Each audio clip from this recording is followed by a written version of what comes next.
Hi, on behalf of ANCD, I would like to talk to you about how to move the CBR500 equipment for the Skillet Arms elective. There has been some confusion on how this is to occur, so we have developed this short video to help staff understand the process. Firstly, the Flotilla Training Support Officer should have already sent out an email to all the COs in their flotilla to let them know the plans for the movement of the Skillet Arms equipment. In doing this, they would have taken into account enough time for each unit to hold onto the system and get through at least one level. Alternatively, the systems can stay at a central unit with accommodation facilities, and other units can travel to that unit.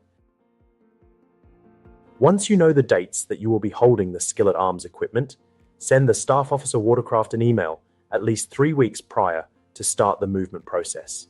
CC. The current holder of the systems and your flotso in this email. Please remember that these systems are tracked on the FAR and therefore this process needs to be followed. Staff Officer Watercraft will send back a supply and receipt note for the system to the current holder. This document tracks the systems, their serial numbers, and their serviceability. The losing unit will check that each serial number matches the ANC number on the transport case and that the system is serviceable. The movement method can be either self-drive, FSO, or if the flotilla are meeting for an ACT. Either way, it should be the most cost-efficient method. Once you have taken possession of the system, you need to use the details on the supply and receipt note to ensure the serial numbers match and the systems are serviceable.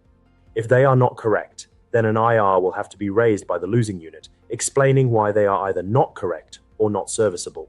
If they are damaged, then please follow the SOP for damaged training equipment for assistance in repairing the items. If all details are correct, then sign the supply and receipt note and return it to Staff Officer Watercraft.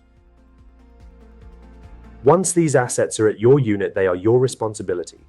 This means they need to be stored in accordance with your state's regulations and also managed by a competent staff member to ensure they are well looked after when in use. The Skillet Arms elective is a great way to get cadets up and moving, while also teaching them important skills on focusing, heart rate control, and breathing to allow them to progress this elective. Should you have further questions, then please feel free to contact your ANC elective sponsor.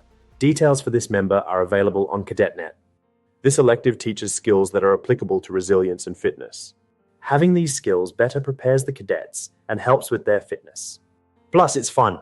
So follow these processes and enjoy Skillet Arms.